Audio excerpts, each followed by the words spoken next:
ঈশ্বরের প্রজারা তার অবাধ্য হল, শত্রুদের হাতে তাদের তনি বন্দী করালেন। শত্রুরা জেরুসালেমে ধ্বংস করবে ইজাদিকে তাদরে দর্শে ব্যাবিলন নয় গেলে।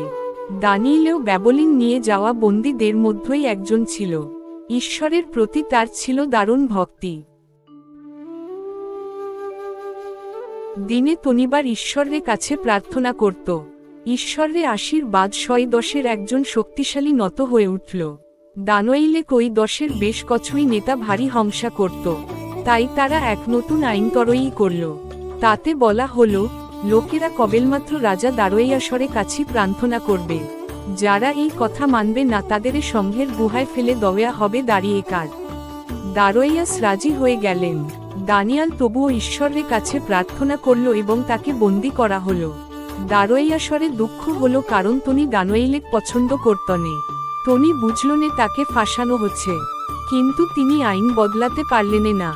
দানিয়েলকে সংঘের গুহায় ফেলে দেওয়া হলো। সংঘগুলো হুঙ্কার দিচ্ছিল আর দানিয়েলের কাছে এগিয়ে যাচ্ছিল। তখন এক স্বর্গদূত আসলো। ঈশ্বরই তাকে সেখানে পাঠিয়েছিলেন। স্বর্গদূত সেই সংঘগুলোর মুখ বন্ধ করে দিল। দানিয়েল সে রাতটা নিরাপদ কাটাল। দিনের আলো ফুটল। রাজা দারোয়াস দেখতে গেলেন দানিয়েল বেঁচে আছে কিনা। দানিয়েল বললেন, ঈশ্বর এক স্বর্গদূতকে পাঠিয়েছিলেন আমাকে বাঁচানোর জন্য। রাজা শুনে খুবই আশ্চর্য হলেন। দানিয়েলকে গুহা থেকে বার করে আনা হলো। রাজা দারোয়াস তখন দানিয়েলের শত্রুদের গুহায় ফেলে দিলেন। সংঘরা তাদের ক্ষয়ে ফেলল। রাজা দারোয়াস তার রাজ্যবাসীকে বললেন, তারা যেন সবাই দানিয়েলের সর্বশক্তিমান